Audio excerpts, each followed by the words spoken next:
পুরো মধ্যপ্রাচ্য জুড়ে বাজছে তৃতীয় বিশ্বযুদ্ধের দামামা, আর এরই মধ্যেই আমাদের হাতে এসে পৌঁছেছে গুরুত্বপূর্ণ আন্তর্জাতিক সংবাদ। শুরুতেই শিরোনাম। এবার মার্কিন ড্রোন ভূপাতিত করল সিরিয়ার বিদ্রোহীরা।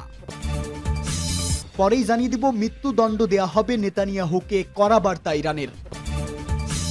এদিকে ইয়েমেনে ইঙ্গো মার্কিন নতুন হামলা, মার্কিন সরকার নিজের জন্য জাহান্নামের দরজা খুলছে, আনসারুল্লাহর হুঁশিয়ারি।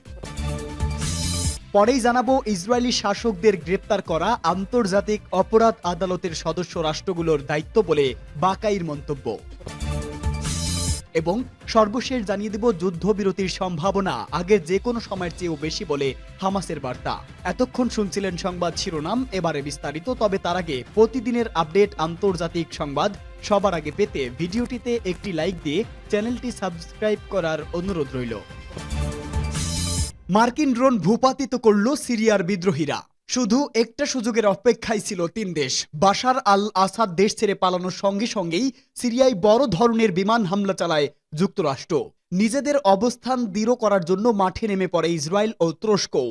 তারাও সিরিয়ায় বিমান হামলা চালায়। রাশিয়ার সামরিক বাহিনীর উপস্থিতি থাকায় এতদিন এই তিন দেশ যতটা সংযত ছিল, বাশার আল আসাদের পতনেই ততটাই অহিংস হয়ে ওঠে তারা।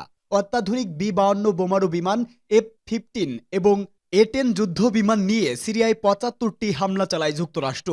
ইসরায়েল ও সিরিয়া জুড়ে বিমান হামলা চালায় দেশটির বিমান ও নৌবাহিনী।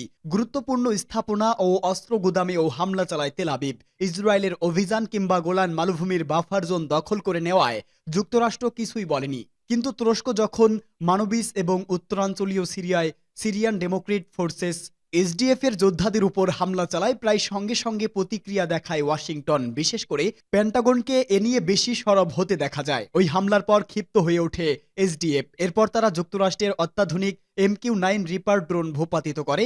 গ্রুপটি ভেবেছিল ওই ড্রোনটি তুরস্কের। সংবাদ মাধ্যম আল আরাবিয়ার এক প্রতিবেদনে এ তথ্য জানানো হয়েছে। ঘটনার পর নাম প্রকাশে অনিচ্ছুক একজন মার্কিন কর্মকর্তা বলেন, পরবর্তী ৪৮ ঘন্টা কি হয় তা দেখব আমরা, তবে এ ধরনের ঘটনা দ্বিতীয়বার সহ্য করা হবে না। এই কর্মকর্তা তুরস্কের অ্যাকশনের দিকে ইঙ্গিত করে একথা বলেন। এর আগেও SDF যোদ্ধাদের নিয়ে যুক্তরাষ্ট্র ও তুরস্কের মধ্যে উত্তেজনা তৈরি হয়েছিল। এ নিয়ে তখন তুরস্ককে সতর্কও করেছিল যুক্তরাষ্ট্র, কিন্তু তাতে কান দেননি তুরস্কের প্রেসিডেন্ট রিসেপ তাইয়েপ এরদোয়ান। সর্বোচ্চ সাজা মৃত্যুদণ্ড দেয়া হবে নেতানিয়াহু, কড়া বার্তা ইরানের।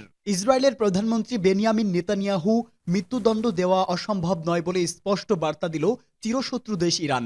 এ নিয়ে কড়া হুঁশিয়ারিও দিয়েছে ইরানের উপপররাষ্ট্রমন্ত্রী কাজেম গারিবাবাদি। নেতানিয়াহুকে ইঙ্গিত করে তিনি জানিয়েছেন, ফিলিস্তিনপন্থী দেশগুলো একত্রিত হয়ে গাজায় হামলা ও যুদ্ধ অপরাধের দায়ে নেতানিয়াহু ও অন্যান্য শীর্ষ কর্মকর্তাদের মৃত্যুদণ্ড দিতে পারে।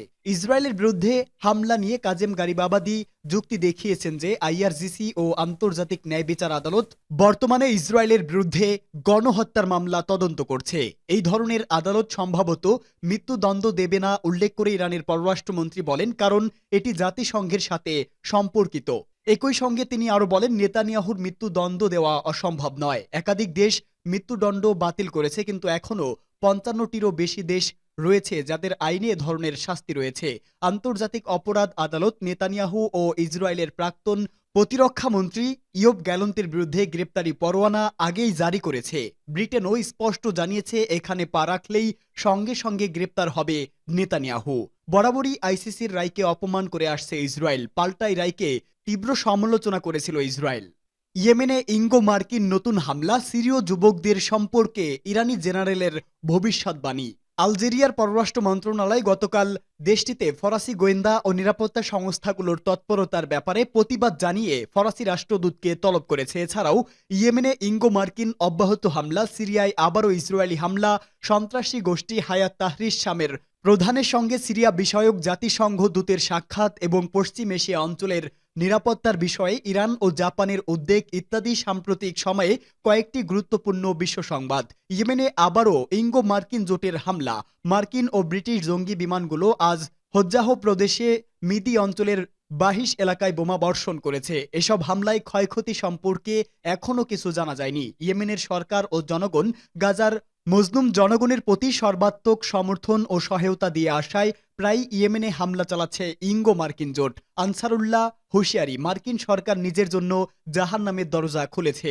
ইয়েমেনে ইঙ্গো মার্কিন হামলার প্রতিক্রিয়ায় জনপ্রিয় ইসলামী প্রতিরোধ আন্দোলন আনসারুল্লাহ একজন সিনিয়র নেতা আজ ভোরে বলেছে, মার্কিন সরকার ইয়েমেনে উত্তেজনা বাড়িয়ে নিজের জন্য জাহান্নামের দরজা খুলে দিচ্ছে। ইসরায়েলি জঙ্গি বিমানগুলো আবারও সিরিয়ায় বোমা বর্ষণ করছে। পূর্ব সিরিয়ার দেইর আজ্জুর অঞ্চলে সিরীয় সামরিক বিমান ঘাঁটির উপর ও হামা ও হোমস প্রদেশের কেন্দ্রীয় শহরগুলো ছিল এইসব হামলার লক্ষ্যবস্তু। এছাড়াও লজাকিয়া ও তার্তুস প্রদেশেও ইসরায়েলি হামলার ফলে ভয়াবহ বিস্ফোরণের ব্যাপক শব্দ শোনা গেছে বলে স্থানীয় ইসরায়েলি শাসকদের গ্রেপ্তার করা আন্তর্জাতিক অপরাধ আদালতের সদস্য রাষ্ট্রগুলোর দায়িত্ব বাকাইর মন্তব্য।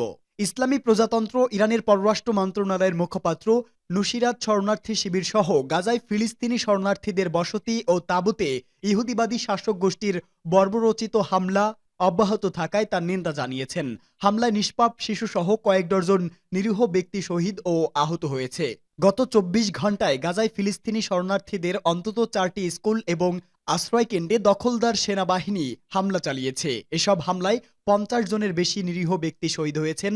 এর মতে ইহুদিবাদীদের প্রতি মার্কিন যুক্তরাষ্ট্রের ব্যাপক সমর্থনের কারণে ফিলিস্তিনিদের উপর চলমান গণহত্যার বিরুদ্ধে আন্তর্জাতিক সংস্থা এবং জাতিসংঘের নিরাপত্তা পরিষদের অব্যাহত নীরবতার বর্ণনা দিয়ে ইরানের পররাষ্ট্র মন্ত্রণালয়ের মুখপাত্র ইসমাইল বাকাই গাজায় হামলা বন্ধে আন্তর্জাতিক সম্প্রদায়ের জরুরি পদক্ষেপের আহ্বান জানিয়ে এসব জঘন্য অপরাধের জন্য দখলদার শাসক গোষ্ঠীর নেতাদের বিচার ও শাস্তির দাবি জানান। ইরানের পররাষ্ট্র মন্ত্রণালয়ের মুখপাত্র যুদ্ধ অপরাধ ও মানবতা বিরোধী অপরাধ সংগঠনের জন্য আন্তর্জাতিক অপরাধ আদালতের ফৌজদারি বিচার ও ইসরায়েলের সিনিয়র কর্মকর্তাদের গ্রেপ্তারের জন্য জারি করা আদেশের কথা স্মরণ করিয়ে দিয়ে বলেন, গাজায় গণহত্যায় জড়িত ব্যক্তিদের বিরুদ্ধে গ্রেপ্তারি পরোয়ানা বাস্তবায়ন করা সকল সদস্য রাষ্ট্রগুলোর দায়িত্ব। ইরানের পররাষ্ট্র মন্ত্রণালয়ের মুখপাত্র গাজায় গণহত্যা বন্ধ করার লক্ষ্যে আন্তর্জাতিক অপরাধ আদালতের জারি করা আদেশ অমান্য করার জন্য ইসরায়েলের বিরুদ্ধে উপযুক্ত ব্যবস্থা নিতে তিনি জাতিসংঘের নিরাপত্তা পরিষদ সহ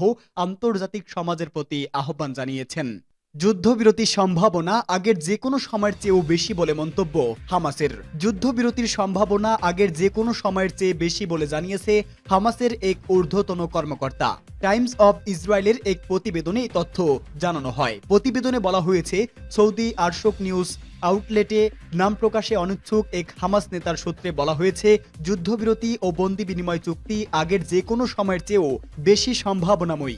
এদিকে আরেক হামাস কর্মকর্তা বলেছে, ইসরায়েলি প্রধানমন্ত্রী বেনিয়ামিন নেতানিয়াহু বাধা না দিলে আমরা এই চুক্তিতে উপনীত হতে পারবো।